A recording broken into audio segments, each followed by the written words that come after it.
नमस्कार दोस्तों, आज सुनिए मालती जोशी की कहानी गतांग से आगे। चलिए कहानी शुरू करते हैं। सुबह उठी तो लगा सर थोड़ा भारी है, शायद हरारत थी। वैसे इसमें कोई आश्चर्य की बात नहीं थी। महीने भर से मैं अपने शरीर पर मनमाना अत्याचार कर रही थी। उसे घड़ी भर भी चैन नहीं लेने दिया था। पहले रिश्तेदारों को ढेर सी चिट्ठियां लिखीं, फिर खरीदारी, निमंत्रण पत्रों का वितरण, मेहमानों की आवभगत, फिर शादी की हड़बोंग, रिसेप्शन का सरअंजाम। इसके बाद मेहमानों की विदाई का सिलसिला शुरू हुआ। सबके बाद बेटियों की रवानगी। कल सुबह 5 बजे की जीटी से नूपुर नागपुर गई है। रात 10:30 बजे झेलम से पायल पुणे के लिए रवाना हुई और आज सौम्या और कुणाल गोवा जा रहे हैं। मैंने अपने कुनमुनाते शरीर से कहा, भैया 3-4 घंटे और सब्र कर लें, बच्चों को खुशी खुशी हनीमून पर निकल जाने दें। वैसे भी बेचारे लेट हो गए हैं। कुणाल के पिताश्री का सख्त आदेश था कि घर में जब तक मेहमान हैं ये लोग कहीं नहीं जाएंगे। इन लोगों को तो जिंदगी भर साथ रहना है, पर मेहमान रोज रोज थोड़े ही आएंगे। उठने लगी तो अनजाने ही मुंह से एक करहा निकल गई।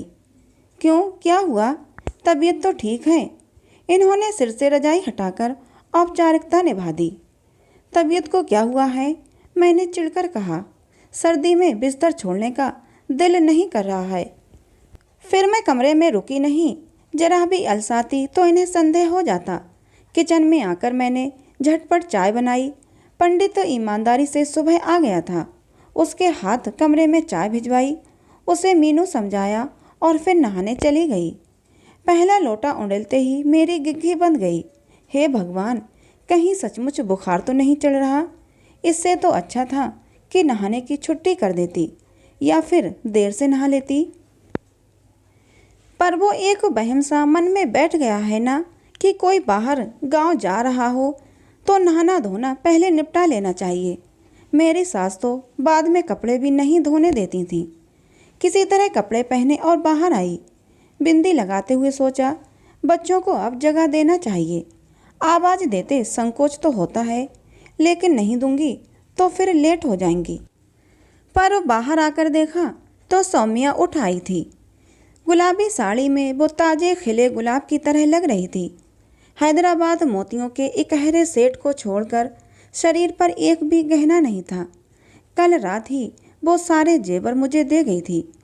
कुणाल कह रहा था, मम्मा ये तुम्हारी बहू है, यह ज्वेलरी बॉक्स, इसे लेकर तो मैं सिनेमा भी नहीं जा सकता, गोवा क्या जाऊंगा।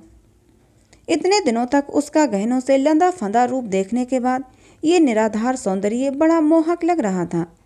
मैं ठगी सी उसे देखती रह गई। मेज पर नाश्ता लगाते हुए उसने पता नहीं कैसे मेरी अपलक दृष्टि को अनुभव किया।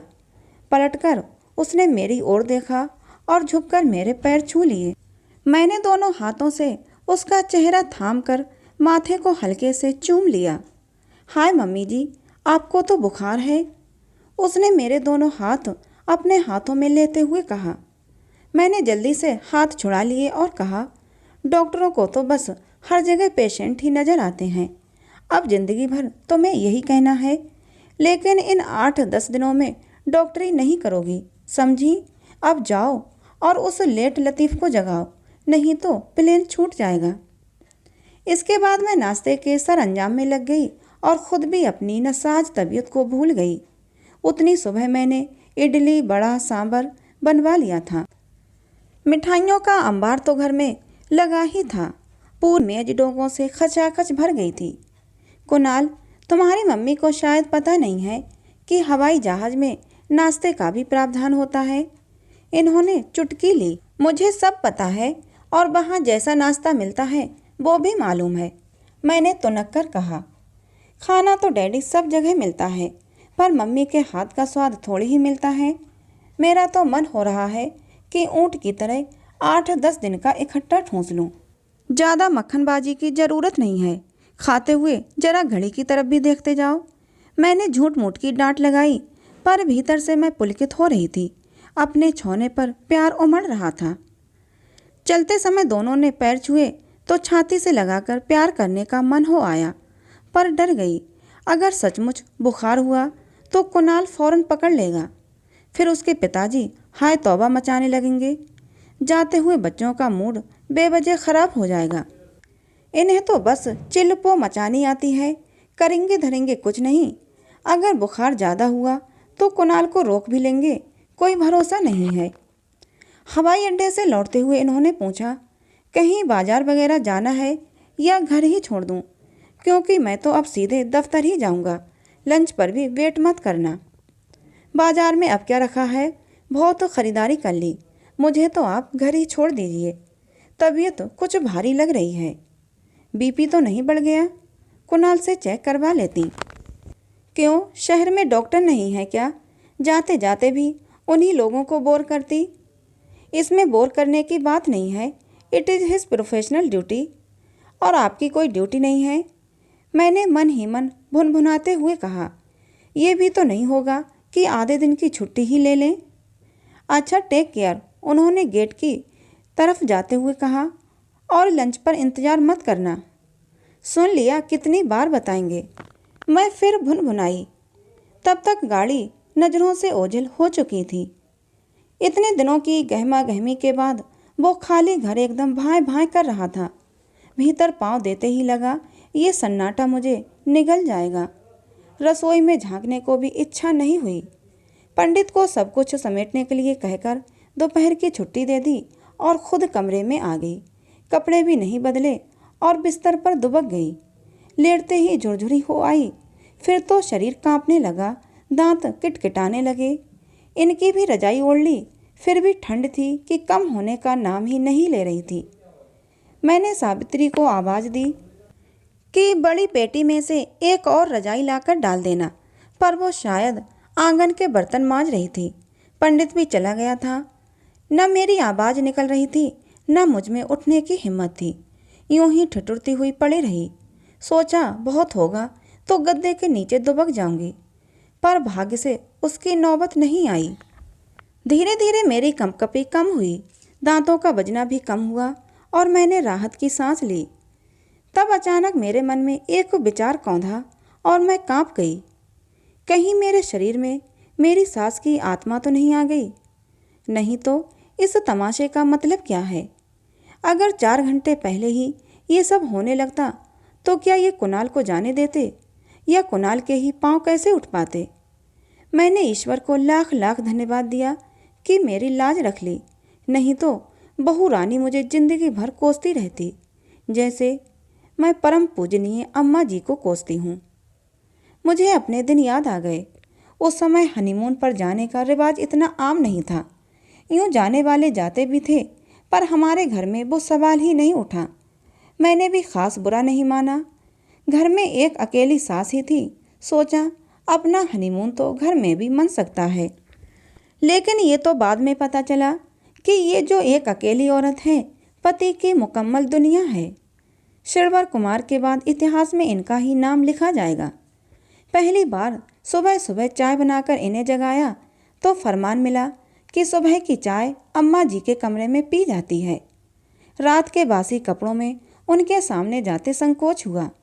चाय मैंने उनके बेटे के हाथ ही भिजवाई और खुद डाइनिंग टेबल पर अकेली बैठकर चाय पीती रही। रोमांस हवा हो गया। खाना तो खैर सुबह शाम ही होता था, पर चाय भी कभी अकेली पीनी नसीब नहीं हुई। शाम को ये दफ्तर से लौटते तो माताजी कमरे पर ही लपक लेती। फिर चाय नाश्ता सबके साथ ही होता। दिन भर के सारे हाल चाल बे माँ को सुनाते थे। बे रस ले लेकर सुनती, मैं तटस्थ श्रोता की भूमिका निभाती।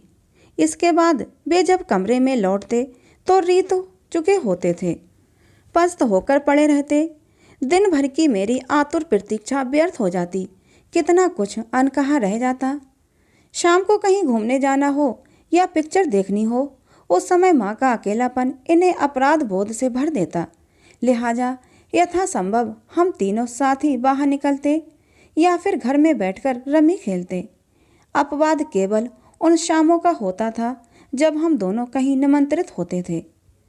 महीने भर में ही मैं इस रूटीन से ऊब गई। कहीं बाहर जाने के लिए मन फड़फड़ाने लगा। तभी पता चला ये किसी सेमिनार के लिए पटना जा रहे हैं। मैंने सोचा ना सही कश्मीर, मसूरी या कुल्लू मनाली, अपना पटना ही चले जाएंगे, कुछ तो चेंज होगा। प्रतीक्षा करती रही कि ये मुझसे भी चलने के लिए कहेंगे, अम्मा जी से मेरे लिए औपचारिक अनुमति मांगेंगे। पर जब इन्हें अपना अकेले सूटकेस जमाते हुए देखा तो अड़िया कर पूछ ही लिया, हम भी चलें? कहाँ? आपके साथ। मेरे साथ तुम वहाँ जाकर क्या करोगी? कुछ नहीं, बस यूं ही घूम लेंगे, हो सका तो लौटते वक्त कलकत्ता हो आएंगे। और अम्मा, इतने दिनों तक क्या वो अकेली रहेंगी? इतने दिन कहाँ, हफ्ते 10 दिन की तो बात है। इतना अकेले तो वे पहले भी रह लेती होंगी। पहले की बात और है, तब मजबूरी थी। वैसे भी मुझे लगता है शी इज नॉट वेल, कल सारी रात खांसती रही हैं। इसके बाद कुछ कहना सुनना व्यर्थ था। उसके बाद मैं मुंह फुलाकर बैठी रही, किसी को कोई फर्क नहीं पड़ा। जाते समय भी बार बार अम्मा का ध्यान रखने को कह गए, जैसे मेरा कोई अस्तित्व नहीं था। उनके जाते ही मैंने अपने आप को कमरे में बंद कर लिया और रोती रही। 2-1 बार अम्मा जी ने किसी कारण से आवाज़ भी दी तो मैं अनसुना कर गई। उन पर तो मुझे सबसे ज़्यादा ताव आ रहा था। अपने बेटे की परम भक्ति को जानती तो हैं, आगे होकर खुद ही कह देती कि बहू को ले जाओ तो क्या बिगड़ जाता। क्या 2 दिन से मेरा उतरा हुआ चेहरा उन्होंने देखा नहीं होगा? पर जानबूझकर अनजान बनी रहीं। दोपहर को रामदेई कपड़े रखने आई तो बोली, बहू जी, अम्मा जी चाय के लाने बैठी हैं। मन मारकर उठना ही पड़ा। अम्मा जी को चाय बनाकर दी और फिर शाम के खाने की तैयारी शुरू कर दी। उससे तो मुक्ति नहीं थी।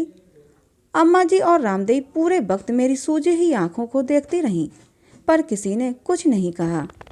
रात और खाने के समय मेरी पेशी हुई। बोली, इतना ही था तो साथ चली जाती।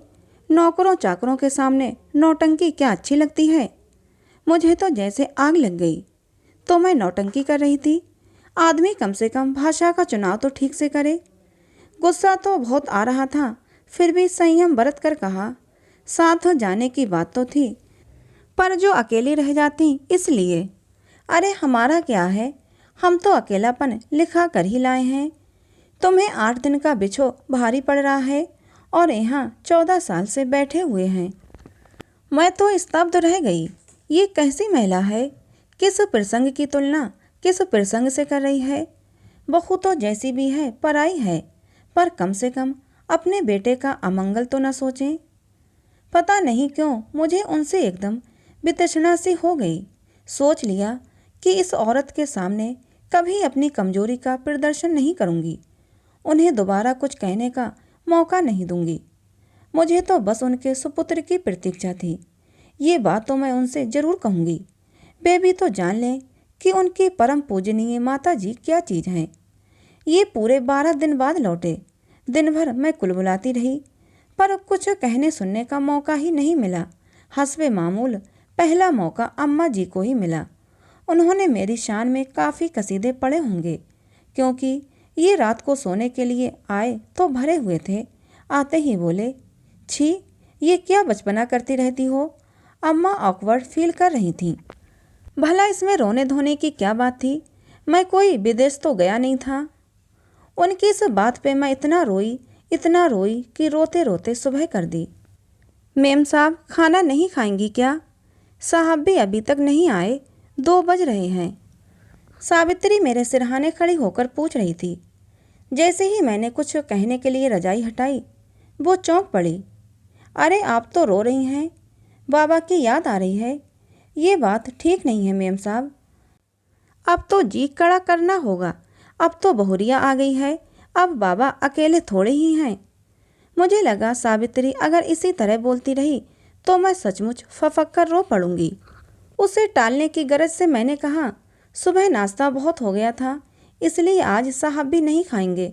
मुझे भी भूख नहीं है। तुम खा पीकर हॉल में आराम करो। चाहो तो टीवी खोल लेना। किसी का फ़ोन आए तो बता देना घर में नहीं हूँ। 2 रातों की जागी हूँ, जरा सोना चाहती हूँ। तबीयत खराब होने की बात मैंने जानबूझकर नहीं की। अभी बिक्स की शीशी लेकर बैठ जाती। उसके जाते ही मैंने चेहरे पर हाथ फेरा। सचमुच आंसुओं से भीग रहा था। मतलब इतना साल पुराना जख्म अब भी हरा है। अब तो ईश्वर की कृपा से सब कुछ चैन चैन है, पर ये घाव जरा सा छू जाए तो टीस उठता है। और ऐसे घाव, ऐसे जख्म एक थोड़े ही हैं, बहुत सारे हैं। मेरी सास में अपनी बात मनवाने की, अलग अस्तित्व जताने की, अपनी महत्ता प्रतिपादित करने की अद्भुत क्षमता थी। कोई भी खुशी का मौका हो, या तो वह बीमार पड़ेंगी, या रोने बैठ जाएंगी, या फिर लड़ पड़ेंगी।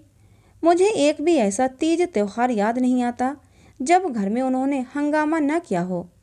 उस समय मेरा भी बचपना था, नई नई उमंगें थीं, शौक थे, अरमान थे, इसलिए निराशा भी बहुत होती थी। पर हर बार कुड़हन के सिवा कुछ भी हाथ नहीं आता था। नुपुर का पहला जन्मदिन याद आता है। मेरी शादी के बाद घर में ये पहला आयोजन था जो मैं अपनी जिम्मेदारी पर कर रही थी, इसलिए मेरे उत्साह का अंत नहीं था। मैंने बड़े कलात्मक निमंत्रण पत्र बनाए थे। गुड़ियों के लिए सफ़ेद फ्रिल वाली प्यारी सी फ्रॉक बनाई थी। नाव के आकार का केक बनवाया था। रात भर जाकर बच्चों के लिए रिटर्न गिफ्ट्स पैक किए थे। बहुत दिमाग खपाकर मेन्यू तैयार किया था। 2 दिन पहले से मिठाइयाँ तैयार कर ली थीं। यहाँ वहाँ से प्लेटें, चम्मच और गिलास आदि इकट्ठा कर लिए थे। सुबह सवेरे नुपुर को आशीर्वाद दिलाने के लिए अम्मा जी के पास ले गई तो पता चला तबीयत खराब है, बीपी हाई हो गया है। वे कुछ इस निस्पंद सी पड़ी हुई थीं कि इन्होंने तो प्रोग्राम कैंसिल करने के लिए ही कह दिया। पर भला हो डॉक्टर शर्मा का। वे बोले, ऐसी कोई बात नहीं है, थोड़ा रेस्ट लेंगी तो शाम तक ठीक हो जाएंगी। खैर, उन्हें क्या ठीक होना था। शाम तक ये भी उस कमरे से बाहर नहीं निकले। दिन भर मैं अकेली ही लगी रही। आते जाते अम्मा जी का हाल चाल पूछना भी जरूरी था। शाम को ये आलम था कि मैं मेहमानों से घिरी हुई गुड़िया का हाथ थामे केक काट रही थी और उसके पापा अम्मा के सिरहाने बैठे पेपर पढ़ रहे थे। बाद में उस बीपी का राज मालूम हुआ। अंडे वाले केक पर तीखी प्रतिक्रिया थी। मैंने अपना सिर पीट लिया। ये बात पहले भी तो बताई जा सकती थी, लेकिन पहले बता देती तो फिर ये नाटक कैसे हो पाता। तर्क तो ये दिया गया कि कुछ अपनी अक्ल से भी काम लेना चाहिए। अक्ल तो मेरी सचमुच मारी गई थी, नहीं तो हर बात के लिए हाई कमान की मंजूरी ना लेती। पायल हुई तो घर में मातम छा गया, जैसे पता नहीं क्या हो गया। मिठाई तो दूर, किसी ने उसके लिए एक नई फ्रॉक तक नहीं खरीदी। 2 महीने तक बेचारी नुपुर की उतरन पहनती रही। आखिर एक दिन डरते डरते मैंने उसके नामकरण के लिए पूछ लिया तो तुनक्कर बोली, कुछ भी रख लो, क्या फ़र्क पड़ता है। नहीं, मैं सोच रही थी कि इस बहाने कॉलोनी की औरतों को ही बुला लेती, कम से कम उसके नाम पर 5 गीत बज जाते। तुम तो ऐसा जश्न कर रही हो जैसे लड़का हुआ है, उन्होंने कसैले स्वर में कहा। तो मैं चली आई। मेरे बाहर पाँव देते ही इनसे बोली, इसीलिए मैं इस रिश्ते के लिए मना कर रही थी, पर उस समय तो तुम कुछ सुनने की स्थिति में नहीं थे। इसकी माँ के भी 3 लड़कियां हैं। पता नहीं अब हमारे यहाँ भी लड़का होगा या नहीं, नहीं तो पितर प्यासे ही रह जाएंगे। वे और किसी कारण से मुझे मना करती हों, मैं जिद न पकड़ती, पर इनकी इस आखिरी बात ने मेरा खून खौला दिया। हाँ, हम 3 बहनें थीं, पर हमारे पिता ने न हमारी माता ने हमें कभी ये एहसास होने दिया कि हम अनचाही संतान हैं। मैं भी अपनी बेटियों को ये एहसास कभी नहीं होने दूंगी। और मैंने एक छोटा सा आयोजन कर ही डाला। उस दिन अम्मा जी बीमार तो नहीं पड़ी, पर मंदिर चली गईं। रामदई ने टोका तो बोली, वहाँ भागवत बैठी हैं, उसे खंडित कर दूं क्या। इनके यहाँ तो अब रोज ही बच्चे पैदा होते रहेंगे, उनके पीछे मैं क्या अपना पूजा पाठ छोड़ दूं। कुणाल के जन्म पर मुझे सिर्फ एक बात की तसल्ली थी कि अब अम्मा जी खुश हो जाएंगे, उनके सारे गिले शिकवे दूर हो जाएंगे। पर वे तो उसे गोद में लेते ही रो पड़ी। बोली, तू कहाँ से आ गया रे। मैं तो समझी थी कि तेरे दादा का वंश डूब ही जाएगा। खुशी के मौके पर रोना उनका खास उसूल था। अपने स्वर्गीय पति की याद को जैसे वे गांठ में बांध कर रखती थीं। उसके बहाने वे किसी भी समय आंसू बहा देती थीं। कुणाल का मुंडन हो, जनेऊ हो, यहाँ तक कि उसके मेडिकल में दाखिले पर भी उनकी याद आ गई थी। इसके तो हर प्रमोशन पर अम्मा जी का आंसू बहाना लाजमी था। इस बंगले का जब गृह प्रवेश हुआ तो उन्हें रोना हुआ कि उनकी जिंदगी तो किराए के 2 कमरे में ही पूरी हो गई। ये ठाठ उन्हें नसीब न हुआ। नई गाड़ी में बैठी तो फफक कर रो पड़ी। बोली, तुम्हारे बाबूजी बेचारे 8-8 मील दूर तक साइकिल से जाते थे। एक स्कूटर तक हम लोग खरीद नहीं सके। पता नहीं क्यों उस स्वर्गीय व्यक्ति की कल्पना मैंने कभी अपने ससुर के रूप में नहीं की। न कभी वे मुझे कुणाल के दादा या इनके पिता के रूप में याद आए। मेरे लिए उनका वजूद सिर्फ अम्मा जी के पति के रूप में था। कभी कभी उन पर बड़ा गुस्सा आता कि उन्हें दुनिया से भागने की ऐसी क्या जल्दी पड़ी थी। कुछ दिन रह लेते तो कम से कम मेरे घर की हर खुशी में ये आंसुओं का खारापन तो न घुलता। तो दोस्तों, ये कहानी थी गतांग से आगे, जो मालती जोशी के द्वारा लिखी हुई कहानी है। कहानी आपको कैसी लगी कमेंट करके ज़रूर बताना। कहानी अच्छी लगी हो तो प्लीज़ इसे एक लाइक और हमारे चैनल को सब्सक्राइब जरूर कर लेना, जिससे कि ऐसी ही मनोहर कहानियाँ आप लोगों को मिलती रहें। मिलते हैं अगली किसी नई कहानी में।